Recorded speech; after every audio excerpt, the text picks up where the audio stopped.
Hi, everybody. So, welcome. I'm here with my friend Sophia Juarez, and she is an amazing massage therapist. She also facilitates Mothercircle and does a lot of postpartum care. You're also a postpartum doula, correct? Yes. All right, awesome. So, I'm going to let you introduce yourself, but we are talking about everything postpartum today to help support your journey, to help you, if you've already gone through it, give you some tools. If you're going to go through it in the future, to also help with that. But just remember, postpartum can seemingly never end. So remember that if even if you're years and years past when your last baby was born, we could still be in that space. So go ahead and introduce yourself, Sophia, and tell me all the things. And when you get to the end, stop. Okay. Yeah, so I'm Sophia. I own Alchemistic Wellness. I'm a massage therapist, a postpartum doula, and a mother circle facilitator, and also a mother of two. So I have a 6-year-old and a 2-year-old. And I tell people that like my 6-year-old kind of threw me on my life's path, and then my 2-year-old like threw me into the depths of myself and my own body. And so within having like my first baby, I realized there were just so many fractures in all of these things that I was experiencing. And I had so much care. I had a home birth, I had midwifery care, which was completely different than what so many people are experiencing. I have a really supportive partner who was just like there for me, super present. We have a ton of family here and they showed up for us. And obviously we have friends here. But even within all of that support, there was still something lacking, and I didn't necessarily know what or know how to put my finger on it. Mm, And it wasn't until I really kind of started diving into like, well, what is happening right now as a mother, and why are there kind of these cracks and fractures that I feel but can't really put my finger on it. yeah. Um, so that really like just shoved me into this work. And so yeah, so this it's something that like I love to do. I love showing up for moms. I love being able to care for them like they're caring for their newborns. And that's like what we really need to get across to new moms is they really need to be cared for as newborns as well because they are new moms. Yeah. Yeah, Mhm. totally. I feel the same way. This is kind of like what has shaped me. So I'm Marie Mhm. Baez. I am an acupuncturist and herbalist. I'm a certified neuro-emotional technique practitioner. And when I became a mom 6 years ago, I have a 6-year-old son. It was like our kids are 1 month apart. Like Yeah, they're really close. they're January, arrows January. and Hmm. coffee is the beginning of February. So I remember meeting years ago, Sophia and I used to do yoga together. Hey, yoga. It was called booty yoga. And then we became moms, and actually, our midwife reconnected us. We had the same midwife, and we were at her daughter's 3-year-old birthday party at the time. And I was like, "Hey, you! Oh my gosh!" So Yeah. ever since then, we've been in each other's lives and each other's like social and working circles. We work very close with each other. You work right next door to the birthing center in Mhm. Pacific Beach in San Diego, California, that I work at. And those, the chiropractic office, Cafe of Life, and Terminally Birth and Wellness Collective work really closely together with all the practitioners. I send patients to you. Like I'm like, you need to get a massage, go next door. Like I only call you because I don't know. I'm like, please go, please. Mhm. Anyway, so yeah, when I became a mom, I had a lot of support. I had Josie Petrich, which is one of the owners of Terminally Birth and Wellness Collective, was our was my midwife as well as yours, and she's so supportive. Even when I was having some rough postpartumness, she literally had a friend of hers who just loves babies and is like a glorious person come, who's not a postpartum doula. She just came and held my son for 3 hours while like I showered and took a nap. Like so So much support. My sweet. family was Yeah. here. I had all these things, but there was a Yeah. lot of internal stuff within me that I didn't know was going to happen. I didn't know how to deal with. So the way I help moms prenatally and postpartum is through this work with what I do with NET and acupuncture. And I think for me, even having all that support and not going through the typical system where like the doctor's only worried about the baby's weight and that kind of stuff. Like Rafi had a lip and tongue tie we had to figure out. I was really, really committed to a breastfeeding journey and I got it, but in the beginning it was rough. So these things that like throw you, and I always tell moms that even like the moment you decide to get pregnant for some moms, your true north kind of gets wonky. You go into like this vortex and your compass can't really um, line things up like they used to because you're doing something totally different in your world. And I think that this is so important to talk about just to get it out there that we all experience this. Even people that have midwives, even people that do home births, even people that have amazing supportive partners, which I do, even people that have a huge community that do show up and bring you food and all those. Like I had a girlfriend come and I was breastfeeding and we were having such a hard time breastfeeding and Ron was working and she literally spoon fed me. And like wiped Yeah. my face. And like that was amazing support, but still in that, Mhm. there's this space of what the heck is going on? And how do I align who I am with who I was and move Mhm. forward and not be that person anymore? That's Yeah. for me at least. So, Mhm.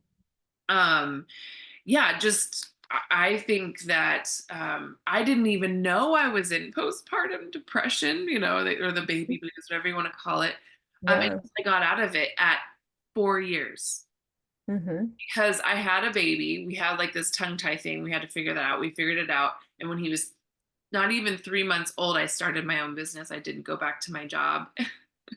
Mhm.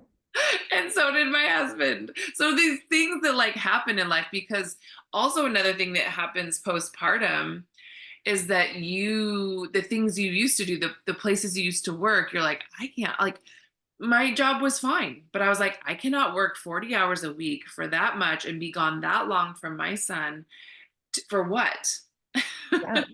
There was even a time, even starting my own business, that I was like, what am I doing? Mhm. I don't, and I could never understand when I met somebody that I went to grad school with and they had their license and everything and they weren't practicing anymore. I was like, what the heck? Like you have student loans for something you're not even Even doing. Yeah, doing? yeah, yeah, Oh totally. my gosh. Yeah. And I just like, I never could comprehend that. And in those postpartum, like early months, Mhm. starting my own business and all that stuff, I was just like, I should not be doing this. I should be with my baby. Like, why am I pumping? Pumping is for the birds. Like, Yeah, there's so many things in competition with what you want and what you think you need, and all of these different dynamics that are coming into play that are you're getting confronted with. And we're internalizing all of that on top of mothering, which is a ton of invisible work, right? Like mothering isn't like something that's usually seen by the outside world. It's usually us or the ones that see how many diapers we've changed, how many like, headbutts to the chin we get, and like, all these like small things over time. Like it's a real like long game kind of thing. mhm, And so it like that mothering feels like it could feel really isolating and like I'm not doing enough and I need to be doing more. And so all of these things come into play to kind of throw us in this like vortex of like trying to figure out what lane we need to be in and when we need to be in it and for how long, because we can't do everything at once all the time. yeah. And so we have to kind of really figure out like what's beneficial for everybody right now. Yeah. Like, Like, how do we fit in the world yeah. doing what we know? Like, when you become a mom, like, how to take care of you. I always tell moms, Yeah. like, well, how do I know if I'm doing it right? Or like, no, Mhm. no, like, we all have this intuition that we know. And as moms, and the Mhm. different decisions we make about what kind of clothes our kids wear and what their sleep schedule is and how we do whatever we do with our kids, like, it's our knowledge and our Mhm. intuition that guide that. And yes, reading books and Mhm. having knowledge and support around it, but really like going into you. And it's really hard to navigate. And what you said, the two Mhm. things that popped out to me a lot were um financially, you didn't say it, but financially, Yeah. it's super hard to navigate because um, you were like, what's your role? And when it comes to like your partner bringing in the money, Mhm. it feels horrible because, like you said, motherhood is like a lot of silent acts, a lot of Mhm. things that aren't seen even by Yeah. yourself as a Yeah. mom.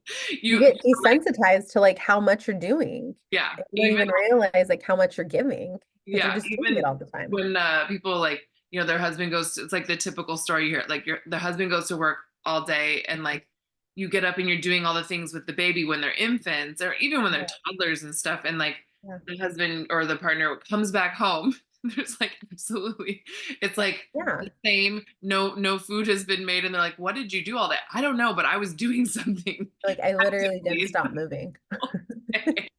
But like Yeah. on paper, nothing happened. Hmm. I changed this many diapers or whatever. And Hmm. even just like the physical energy of breastfeeding, Hmm. the Yeah. physical energy of understanding how to calm your nervous system when baby is sleeping, because it's like sleep when Mhm. baby sleeps. That's so hard for some moms. Um, Yeah, and you need different things for that to happen, right? Like some moms need another like nervous system there. They might not need them in the same room, right? Like if dad's gone back to work or partner's gone back to work, and then they're realizing that they're, having all this time alone with baby, and then they're not able to nap during the day. Like that might be a place for them to like call in a friend and be like, hey, I don't really need you to like do anything. I just need you to know that somebody else is here because being alone with a newborn is feels very vulnerable. Doing anything, like I remember my first outing by myself, I was like, whoa, this is way more intense than I thought it was going to be. I just thought like, yeah, I'm just going to, go out and get all of our stuff and like go on this short little like walk and outing. And I was like, whoa, I feel so vulnerable just going out and doing this walk right now.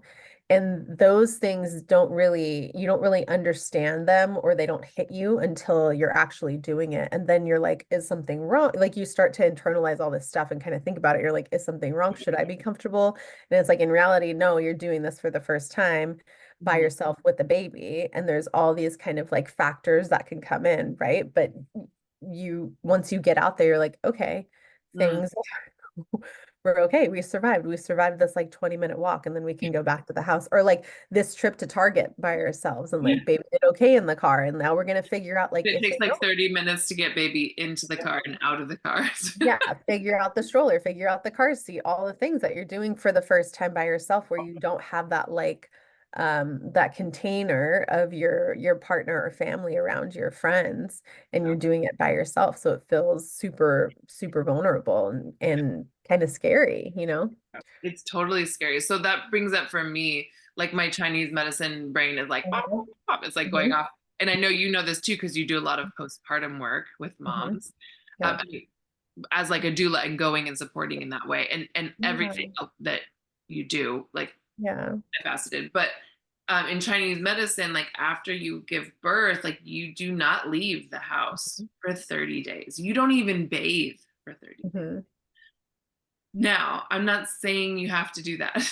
Yeah, yeah, yeah, right. Like you have um, to find what you're comfortable with, but that yeah, could and be like like an people anchor in piece. China getting in like a cold or bathing, like I don't think that Mhm. there was necessarily like heated baths and stuff like that. So you've given birth, like you're very open and susceptible to like getting like cold in your room, parasites, anything. You're Mhm. just very susceptible. And as your body is healing internally and externally, like it's really important to not expose yourself to a lot of things. And I would say even in this day and age, like the energetics of other people, to not Oh expose yourself yeah. and have your house and your home be a bubble of like good energy that like, and then allowing some people to come to you, Yeah. because you can really drain yourself Mhm. just going out and being out. I remember I took Rafi to the grocery store, and I forget how old he was, maybe like 6 weeks postpartum, Mhm. maybe like between 3 and 6 weeks. I don't remember. But I was wearing him and I was at the grocery store because I felt like I needed to do something to like be Mm-hmm. worthy.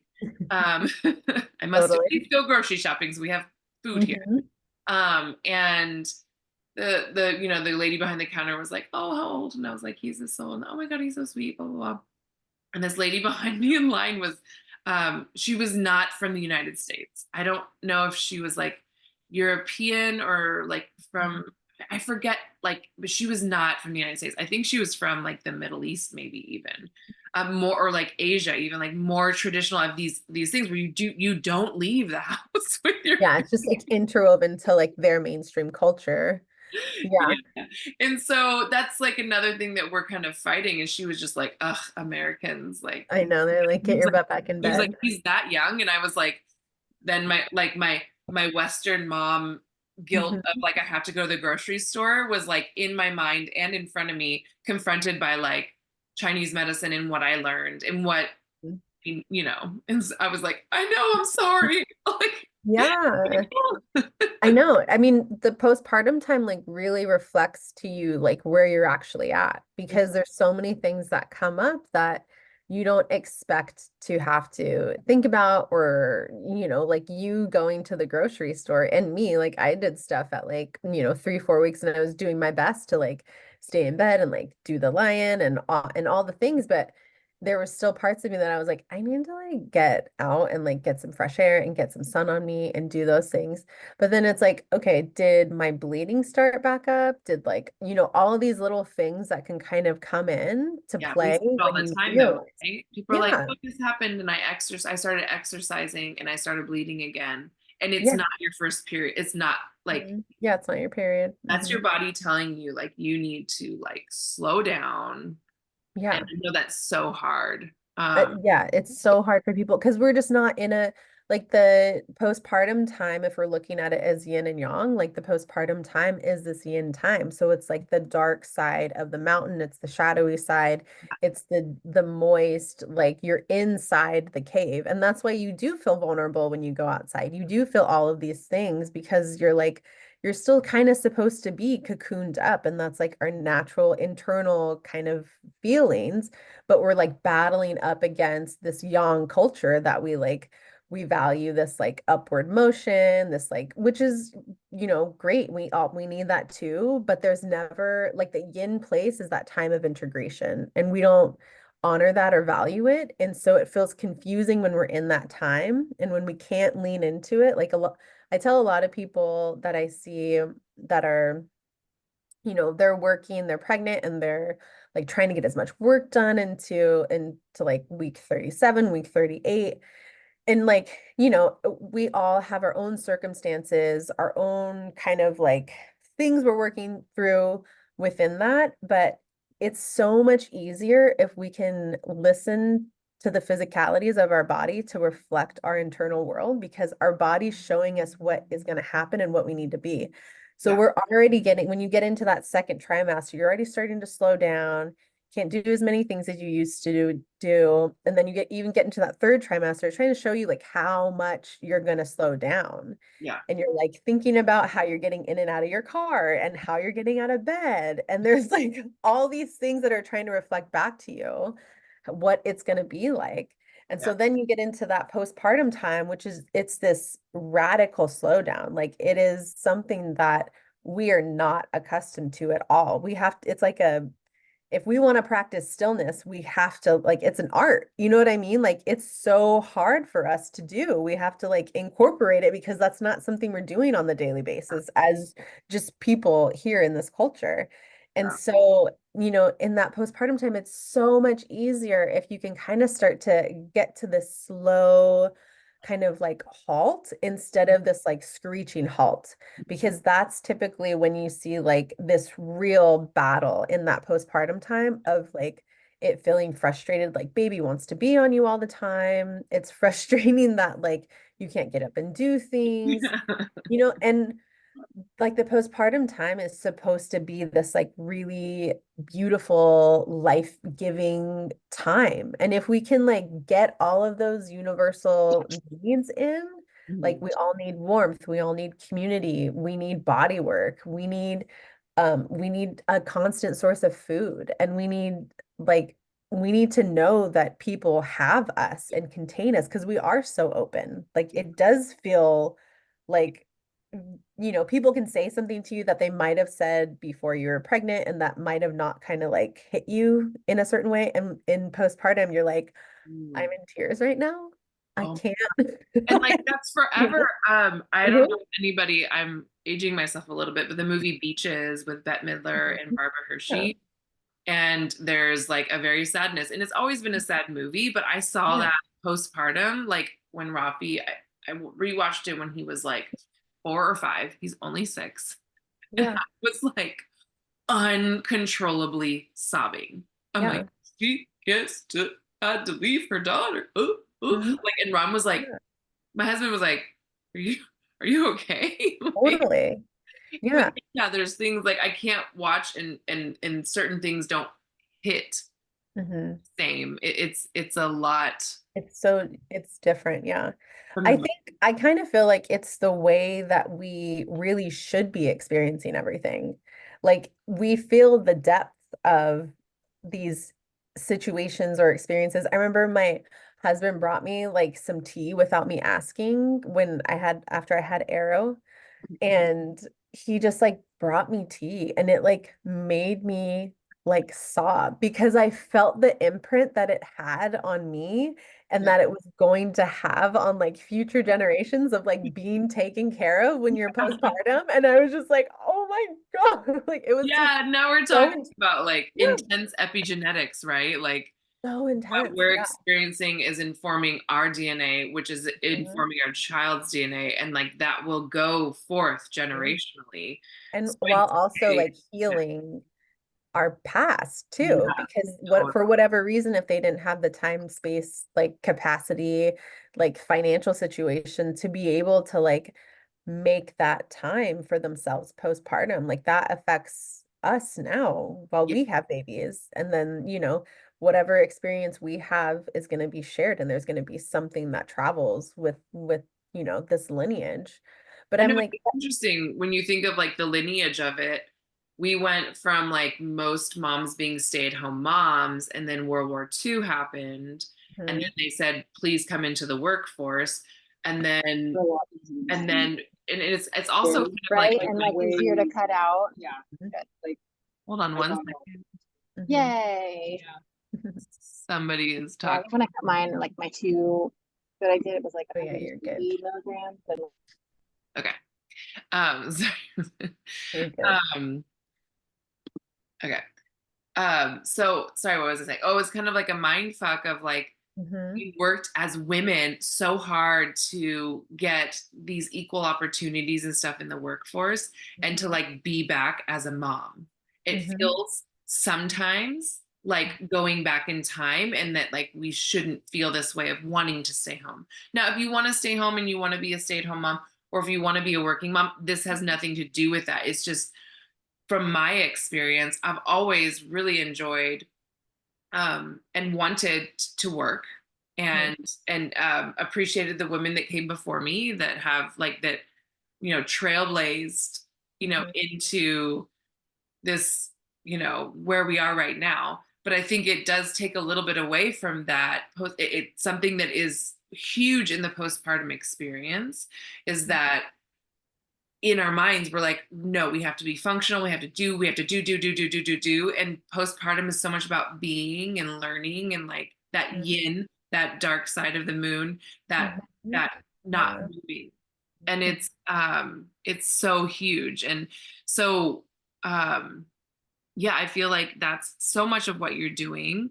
We're going to talk about Mothercircle in a second, but I want you to talk about how you how you work postpartum with moms, not including the Mothercircle.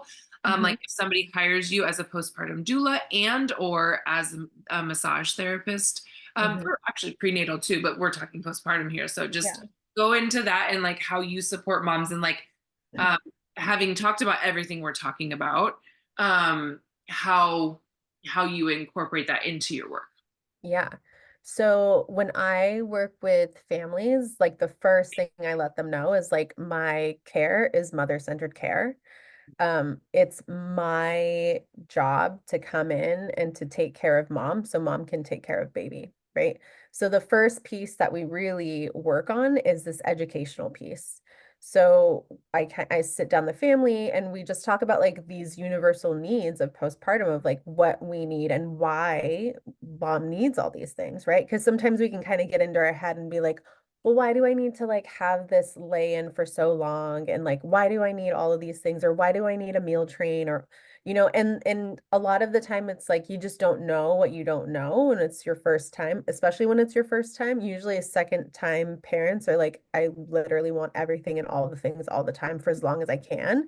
Because Or they kind of like, investment. I want acupuncture. I want all the meals. yeah, they're like, I want all the things because it's only like, I tell people like, right, it's so amazing that there's so many like childbirth classes and like there's all of these things that are so easily accessible, but childbirth is like maybe 1 to 4 days, and postpartum is the immediate postpartum, right? Like first 6 to 12 weeks, depending on how the labor went.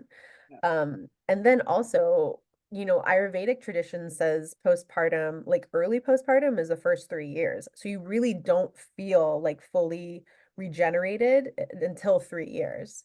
And then, however your early postpartum time went, whether it's supposed to be life-giving. So you're supposed to feel like more vitality, more life if you get all of these if you hit those places with those universal needs. That's why we need them. That's like the whole thing, right?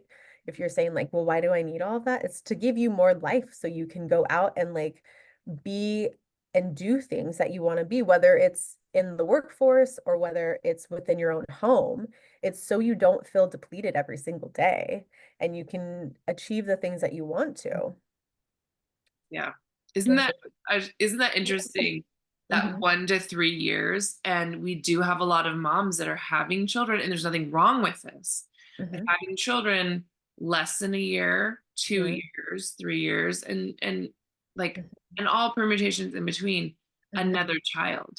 And if you Mhm. think of 1 to 3 years, and and like sometimes people like they have babies really quickly. They have Yeah, a kid and every year. So you're still in your postpartum of your first kid, and you could be in your postpartum with your next 3 kids. Like it's just so I feel like it does compound. I don't know what the mathematical formula is for that. totally. And But it's it's it just different for it's everyone. probably there's like so many things that would come into play, right? Genetics, like financial situations, like all of these different things come into play, but you can't get away from those like five universal needs. And it's like if you get pregnant within the first year, it's like you need those things even more. Because when you're pregnant, you know that being pregnant is like a full-time job. Like it's gnarly. You're like, how much protein am I getting? How much water am I getting? All these different things that you have to kind of think about that you're not necessarily thinking about beforehand. And then on top of that, if you're pregnant with like a little one, then that's even more taxing because not only are you getting taxed physically, you're getting taxed emotionally because you're trying to meet the needs of this baby that's already in your arms while also trying to meet the needs of the baby that's like inside your body still. Yeah. So there's just so many different there's so many different like possibilities with postpartum, but I think having those, I really tell people when I work with them, like if you just have these five universal needs as like anchor pieces, we don't have to be perfect, things are changing, you're trying to find out, what you want and how you want to like be in the world. Do you want to go back to work? Are you confused because you thought you wanted to go back to work really early, now you realize you don't, or vice versa? And Too, so, yeah, and you're like, oh crap, I don't like no, yeah. no. You're like, or when you thought you wanted to go back, now you really don't want to go back. So there's all these different pieces that are not gonna unfold until you're in it. So it's really challenging to kind of make and have these expectations of yourself because then when you do, you kind of feel like you might be letting yourself, someone else down, but you also have to meet yourself where you're at because I really incorporate the rites of passage when I talk to families because there's 3 stages to a rite of passage. So first is the separation piece, that's the pregnancy. So we typically think of pregnancy as this like growing kind of like we're gaining more, but really we're separating from that person that we were. And so that's the separation piece. Then the next piece is typically what people think about. It's usually like, climbing to the top of the mountain or having the vision quest. And for men, the rites of passages, and for the masculine is very different. They have to go out and seek those rites of passages. We have it ingrained in our physiology. So that transition piece for us, that rite of passage, like that kind of like big apex moment, is birth. And so once you cross that threshold, whether that baby is in your arms or not, um, that's that piece of it. And so you're never that same person again. Yeah. And then the third piece, I feel like this is the piece, once I heard this when I was postpartum with my daughter, everything kind of like clicked in and like made sense, because I was just like, there's this feeling of, I couldn't even describe it, but once I realized that, the last piece is the integration piece. Mm-hmm. So typically cultures would do like a blessing for the mother before baby, right? Like we do baby showers, and even the baby showers are for the babies, not the moms. And so, yeah. And so they would like, gather community around, and then, community is supporting the mother, giving the mother advice that they've learned on their journey to help when they go cross the threshold. But then they meet again after baby's here, and then the community comes and surrounds the mother and wants to hear how you've changed, what has changed you, who are you now? And that's the piece that's lacking. So we're meeting our mothers with this concept of like, you're meeting them as who they were before, while they're trying to show you who they are now. And So also they maybe even trying to be the person they were before be too. the person they were before, Understanding. 100%. Yeah. So there's all these conflicting feelings, instead of your community already knowing and assuming that you're going to be a completely different person, and you're like reintroducing yourself to the world. So there's this like battle of you having to kind of like uphold these expectations of who these people think that you are, while also trying to show them like, I'm not the same person, but I can still like make the same jokes or go to the same places and do the same things while also being a mother. And it's just so exhausting for us. And so if we already had our community expecting us to be a completely different person and to meet us as anew, I think that would be completely revolutionary for Yeah, us you as get mothers in our that culture. shift in society and culture, because um we're trying to be the same person, society's trying to see us as the same person, and it's just absolutely not true. um Yeah. and there's a mourning that happens Mhm. from that. I remember, I don't know how old Rafi was, but I threw my back out, and it was not a physical thing. In Chinese medicine and in NET, the neuroemotional technique that I do, we do muscle testing for the ileocecal valve, which is the valve between your small intestine and large intestine. And when it spasms, it's like the great imitator. It can make any pain in your body happen. So if something like happens suddenly, and it's not like you twisted your ankle or something, it's not typically ankle pain, but like any Right. and stuff. It like, and I was like, oh my God, what is up with my back? What is up with my back? And it wasn't. I did a bunch of NET, and it was emotional stuff. And it's interesting that it's from the small intestine to the large intestine. So it's like that transition from what you absorb to what you let go and what doesn't serve you. Mhm. And the stuff that was coming up was that I still thought I was in my part of my part of Yeah. my self, still Yeah. thought I was in my 20s, going to grad school, single, no kids, worked Mhm. for somebody else.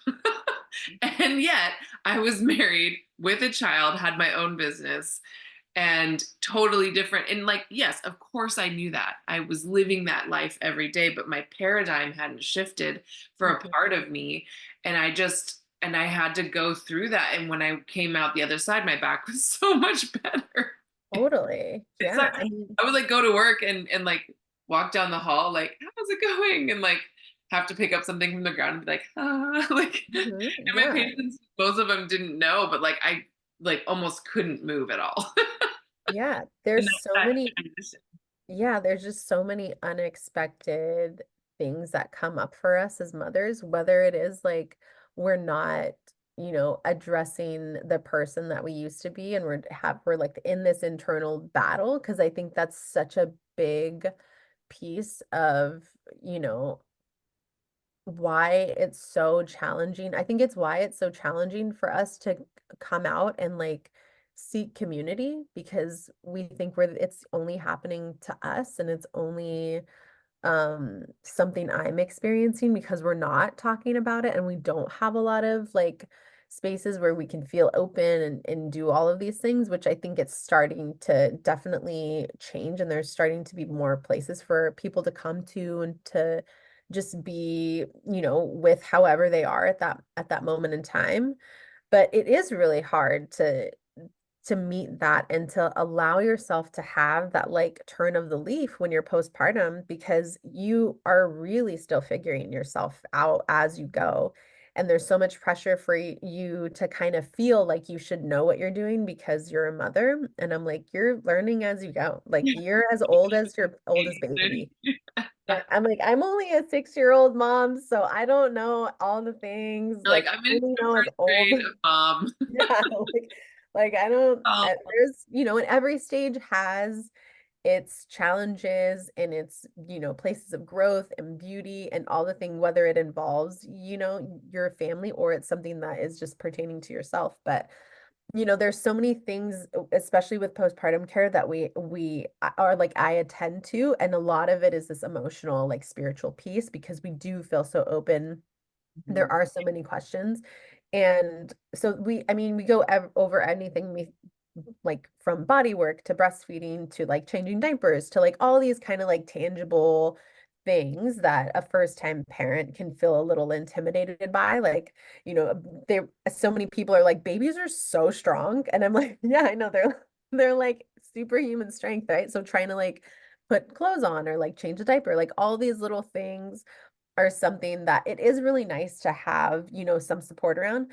But then especially for mom, like we're tending to her heart, we're tending to her spirit. Like there's so much that happens within this really short period of time that you need that time and that space for you to be able to digest and to have that integration and to be with somebody who's had a lived experience within all of that is something that you absolutely need with you. And sometimes it does need to be a person that's like an arm length away. Like maybe it's not your best friend, maybe it's not family, not your partner, right? Like you need somebody there who's had the lived experience, who, I come in and I'm like, we all have our own stuff. Yeah, like we all have our own stuff. yeah, We're all going to come at this at a different, maybe pace or perspective, yeah. but none of that actually matters. What matters is just it's how you're cared for and who is with you to help you navigate that. Mhm. Because I'm not here to tell you what to do or how to be. I'm here to acknowledge that like you had a huge shift and all of these feelings are normal. And I'm here to just reflect back to you what you're trying to figure out, because just like, with that integration piece in the rite of passage, like people came, shared knowledge with you, but you're going to do that for somebody at some point. If you give yourself that time and that space to fully digest your experience, Yeah. you're going to be able to give that gift to the world, and that's what we need right now. Well, and that's what brings up. So people out there that have not had babies, maybe you're about to have a baby, maybe you have not had your baby shower yet. If you have Mhm, not had your baby shower yet, this is my advice. mhm, Do like a GoFundMe or for a postpartum doula, mhm. Yeah. a night doula. Mhm, If sleep is a huge part of you, which I mhm. like, that would have been amazing. It wasn't even on my radar. Totally. Yeah. It's so hard for me. I don't even know if it was on my radar, if I would have been able to digest it at the time, Yeah. because I was so heartbroken that the breastfeeding journey that I wanted didn't start the way I thought it was, which is the Mhm, baby comes out and the baby latches and then your milk comes in and boom, you're mhm. and like that happened. Rafi latched like within like a few minutes of him coming out, or like maybe an hour. Yeah. And but it very quickly just changed. So Totally. postpartum doulas are huge, huge, huge. So you come in and you do things focused on the mom, right? And like even if it's just holding space for her or holding the baby or giving her body work or bringing her food, like that kind of stuff, right? Yeah, so it can be like every session with each family is so different for what they want and what they need. And there's times for me to like, I want to tend to their house. Like, can I get some laundry for you? Like, can Yeah. I empty your bathroom trash? Do Like, a what are in these, their yeah, kitchen that like drive me. what are these things that you need right now that will make you feel good and make you feel like a fuller version of yourself? Is it like you need to take a shower, or is it that you just like want to sit in your bed with baby and then I can kind of like be there around? And An yeah, like it kind of sounds funny when you haven't experienced it. Like it kind of sounds like I wouldn't need that. But the amount of times that I've been in somebody's house and they're just like, I'm like, I didn't do like too much. Like I always try to make body work a priority because I think it's one of the most important things postpartum. And so body work's always a priority, but then after that, I'm kind of like, what do you want? What do you need? And sometimes it is, I'm just like with them, like maybe rubbing their feet or we're having a conversation. We're like kind of, peeling back the layers on something.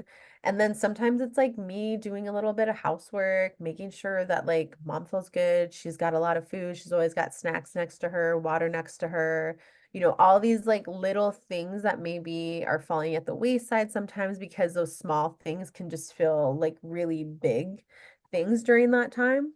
So it's really just like customizing and like just seeing like what people need in that moment because it's so different every time. Even just navigating a house, depending on what kind of birth you had, or if you Yeah. tore or Hmm. C-section or anything, it's really important. So we had a two-story and the bedroom was up on the second story when Rafi was born, and I had a couple stitches, and she was like, Hmm. unless you have to leave the house, which we did a couple times Hmm. to get his tongue revised and to do Yeah. lactation appointments. She's like, don't go downstairs, like you're Yeah. healing. Hmm. So if it's something like that, just like a logistical thing where that's another shift, like something you could have done even when you were pregnant a couple days ago, Hmm. to get up and grab a tissue. Like it's not something you should be doing. So like Hmm. having you there to like shift and having the partner and friends and family members, like we had one of those like push in pull out cutting boards that we took out of our kitchen, and it would sit next to me in bed, and I would have a gallon of water in a glass jar, and I would have like a million different snacks, and then Ron would say like, okay, this person's coming at noon for the meal train. I'm just gonna leave the door open, or like you text them, or like we'll put it under the mat or something, Yeah. to like get that organized. And he's like, I'll be home at this time or whatever it was. But it was always important to have like the little snackies there. But Hmm. having that postpartum doula there, body work, so Hmm. insane. Whether it's a vaginal birth or a C-section, or you tried vaginal for a long time in a C-section, which I think is Hmm. so much on the body. Like this body work is so important. And if you're breastfeeding and or even pumping, you're like looking down at your, Yeah. it almost seems like you need to have your eyeball like on your Yeah. nipple Yeah. Yeah. to like in the Because beginning. for it to happen, yeah, totally. I can't even do it. It like hurts my neck right now. Oh, but like and Yeah, you're I like think holding, and it's like the Quasimodo shoulder. I saw like I have totally. clients come in when they're a little bit more postpartum, when they have Yeah. more movability, and we do cupping and all that stuff. But Yeah. like, so baby shower, put the Mhm. money where it's needed on the mom. You don't need a bunch of cute outfits, honestly, unless you're living in like a really cold area. Like Rafi was in a Yeah. diaper and or a white onesie for Mhm. like the first almost year of his life, but for sure the first couple months. Like Mhm. he was just not in clothes, and that's just kind of how we're just kind of naked. That's kind of how I was like Totally. in a robe all the time, you Yeah. know. You Um, just need easy access. Your like wardrobe changes. You like just need things to like whip your boob out really fast. And yeah. that's like what it is. Yeah, and that's like even for me, just another thing for if you're registering for things for your baby shower, I got bralettes. Hmm. Now my boobs are not ginormous, but I got bralettes because every time I saw a mom breastfeeding and doing the nursing bra with like the clippy thing, I was like, and you're holding a baby with your other hand, like they're seemingly simple. They're not simple. And so I was like, I'm never going to do that. And Mhm. I just wanted a little bralette that like came down that I could literally just pull down easily and Yeah. like pull my boobie out. And like, Yeah. I wasn't like a pull up my shirt person. That's just me. That's what I felt comfortable with. I wasn't a put something over me person. That's just me. But I needed something that was just super easy to like pull down. And that, so like get register for bralettes, Mhm. Totally. Yeah. register for a postpartum doula. Mhm. That body work, that support, that like if your Mhm. snack tray is empty, if you're like stressing out because you're like nap trapped and Mhm. you are like the kind of person that cannot have one dirty dish in your sink and it's looking straight at you even though it's not in the same room, like Yeah. that's things that are needed. What is needed? The Yeah. mom needs to be nourished so she could nourish baby. And we Yeah. don't need to be so focused, of course, on baby. Baby's going to be good. We have it systemically set up that baby's going to be taken care of. Mhm. Like we're really on 100%. top of Yeah. that society wise. Yeah. But we're not on top of that mom wise. And then I think in turn, sometimes when babies are struggling with weight or whatever, sleep or whatever, it's because the mom is not doing well and she's drowning. So Yeah. that's so important. Another thing from when we were talking about earlier about like when you do start going out postpartum, wear your baby. Mhm. Don't carry the car seat. Don't do a stroller. This is just my personal opinion. Strollers and car seats are so bulky, and I know they're getting so much better and not as bulky. But I always had, when he was younger and an infant, the Solly baby wrap or like some sort of wrap wearing, Yeah. because it's like the baby is swaddled, and if you need to get stuff done, and the baby's sleeping, and they do really sleep a lot better on you, it's a magical way of doing that. If you're going and doing some errands, I know it's a pain to like take baby in and out of uh, a car seat, but it's actually better for them to get like a little bit upright, get not be in that like curly on their back all day thing. So these are just like little logistical things that like I Totally. believe in personally. And then as they get bigger, you do like the ergo babies and those different ones. Yeah. But wearing a baby is like I literally for the first at least 2 years of Rafi's life, just constantly, whether I was holding him or not, had a baby carrier or wearer on me at some point. Mhm. Like it was just on me. I would just wear it all day. I would like put it on in the morning. Mhm. Yeah. And sometimes I would sleep with it because, um, when they get to the point of like not getting milk drunk, falling asleep, and they're clean and they've fed and all those things, but they're not going to bed. Yeah. Um, and so I'd be like, "What is the deal?" So I would do the baby wearer, the swaddler, the Solly baby one, and we walk up and down the stairs to get him to go to sleep. Yeah. So just things to think about. And then Mhm. also like, yeah, just to reflect back that what's gone on in the workforce in the last 100 years, even, and kind of how that informs how we think about what we should do as postpartum moms, what we think a postpartum mom should do.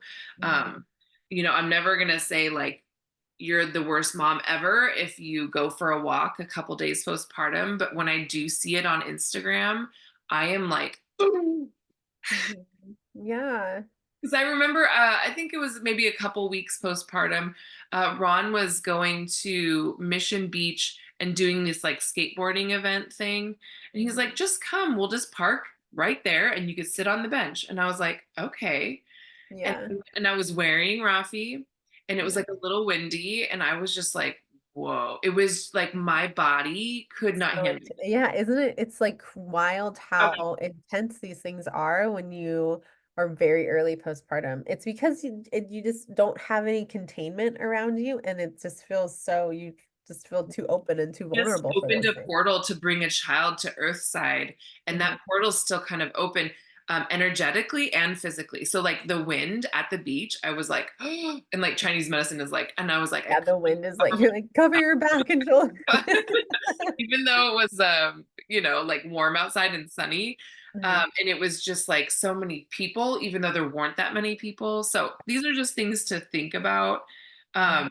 No judgment, but start to look at what your paradigm is about who you are as a woman, a human, and who you are as a mom, and how are they conflicting, and how can we get those into alignment again, that vortex that you're walking into becoming a mom and not understanding where your true north is. And I think that's where Mothercircle really comes in.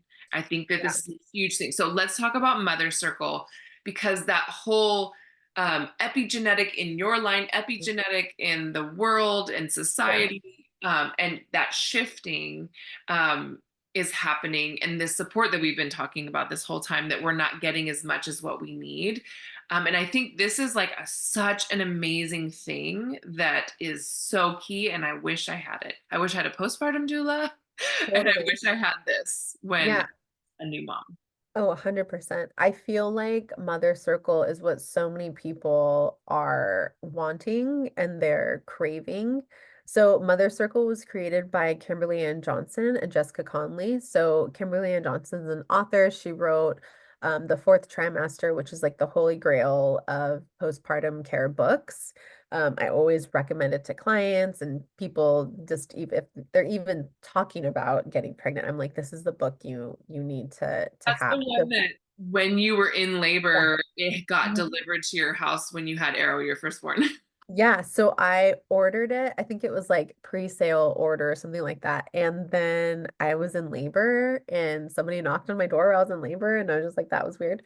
Then I had Arrow and then we we opened the door and it was that book and it was just like such a funny, I was like, how perfect is that?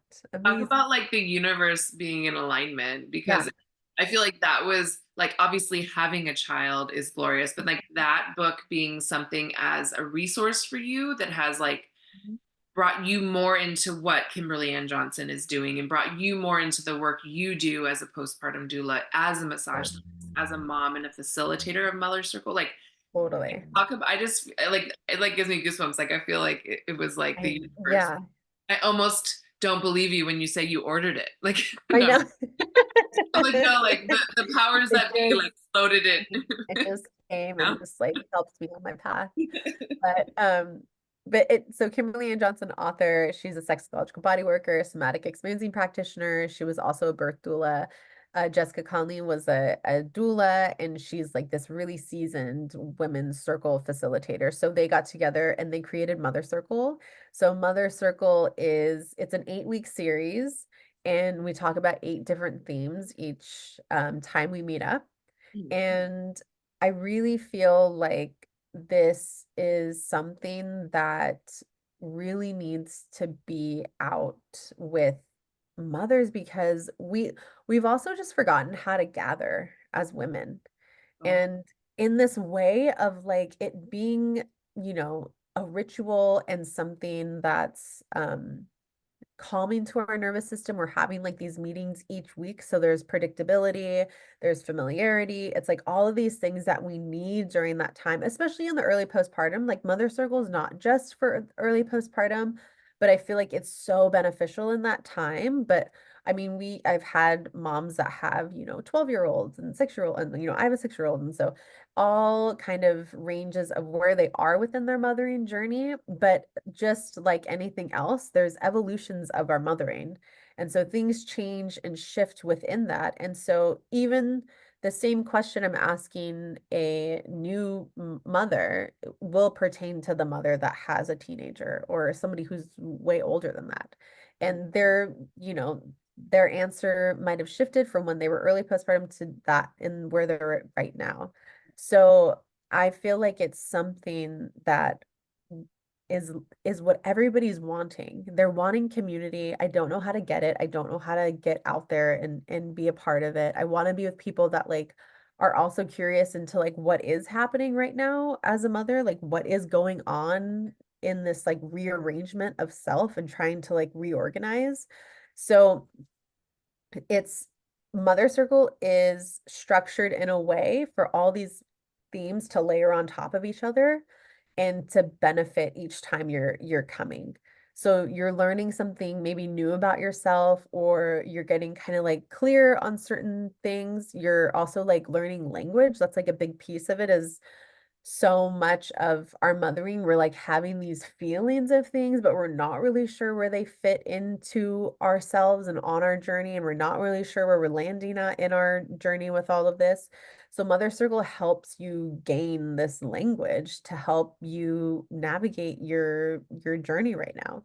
Yeah. So some of the themes that we talk about is we talk about archetypes, we talk about nervous system patterning, um, a lot of people come for the mother birth class.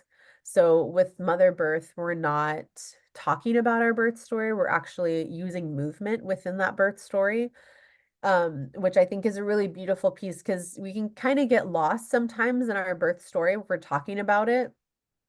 And so when we use movement, it just gives a different way for us to express it and to just take note of like what sensations are coming up, what feelings might be coming up.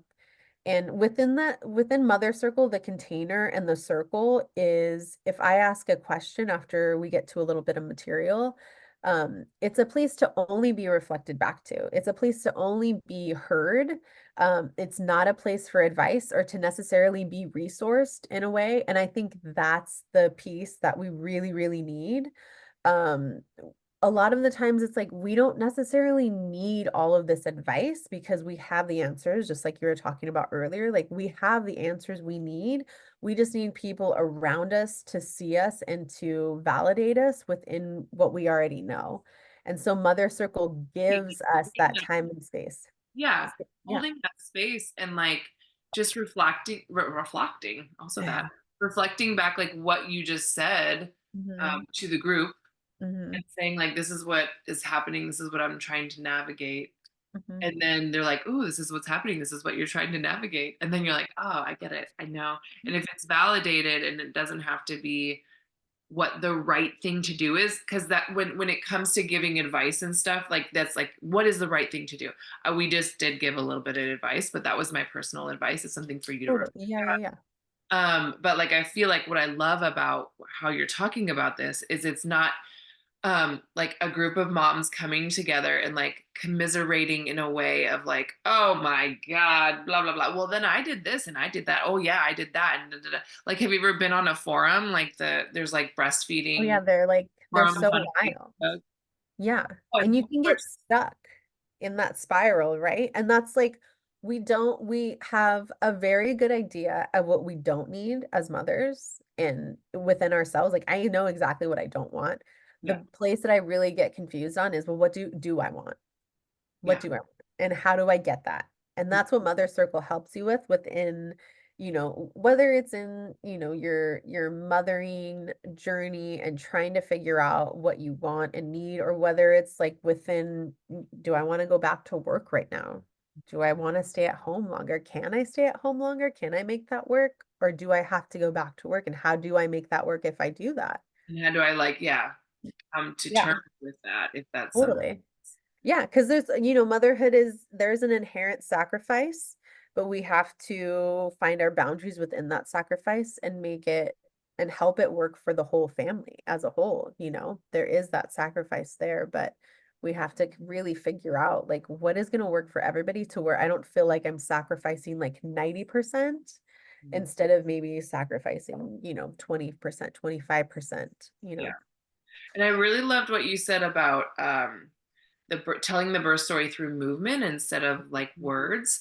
Yeah. It's like how it's art can help us express so much more Mhm. than we can even with words.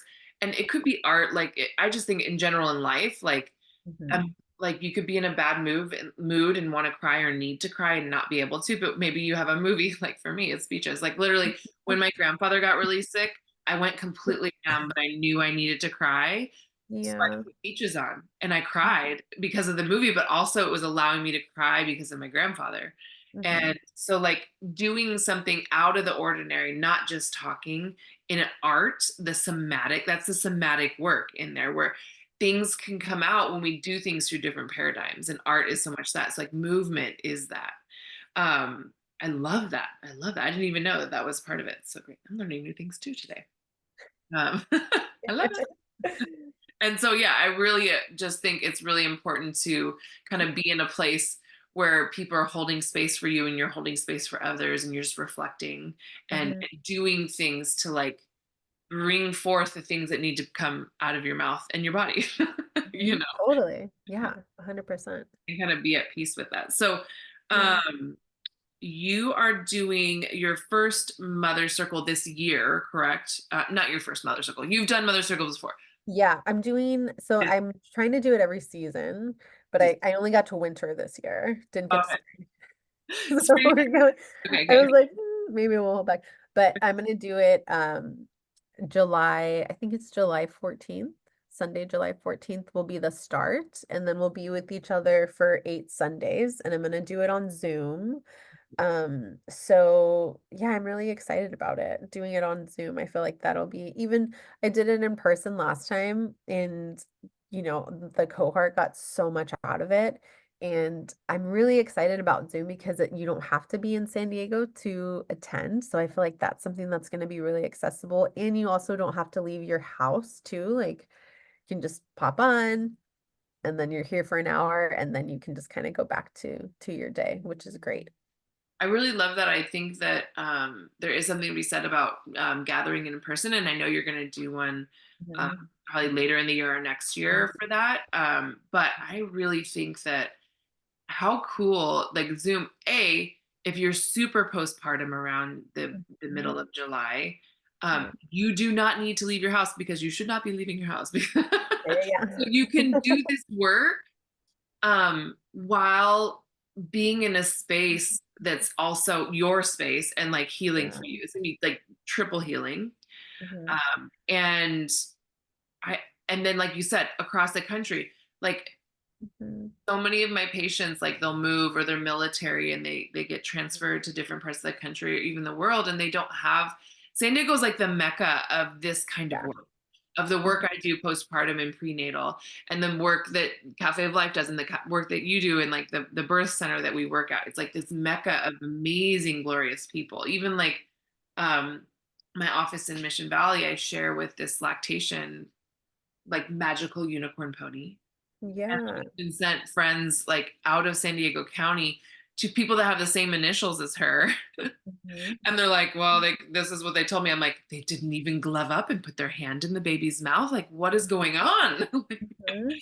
I'm like, Yeah. no, no, no, no. Like, and so I part of doing these webinars, and especially this one, is to get this information and this access of information Mhm. wider than just this mecca area of San Diego.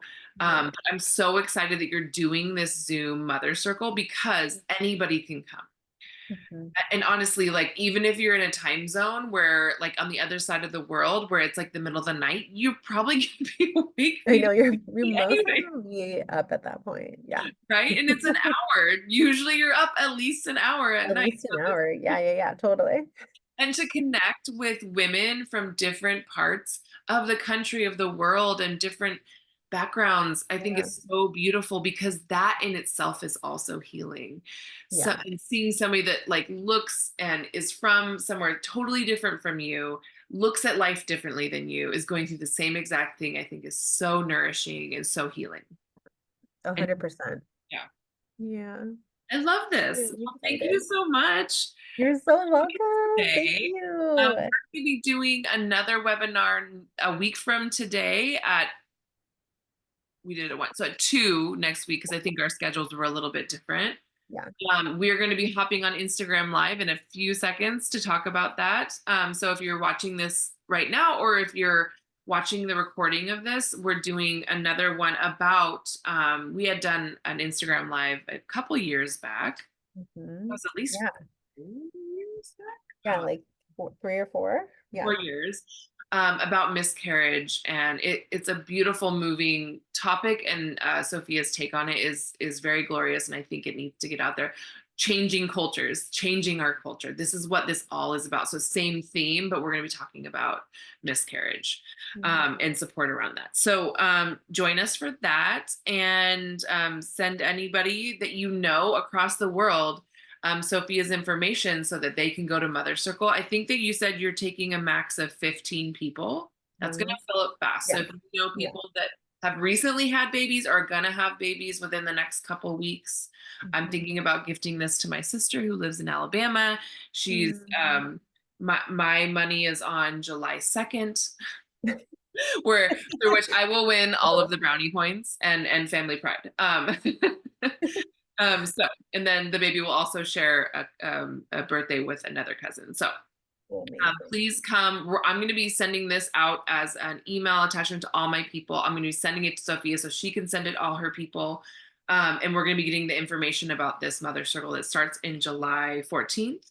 It goes for 8 weeks in a row. And do it. I wish I had this. I wish I did so much. I know. So, but it's here and time is not linear. So we're in us doing this and we are healing that part of ourselves. 100%. Yeah. All right, glorious. Thank you for showing up, everybody, and we will see you at our next webinar.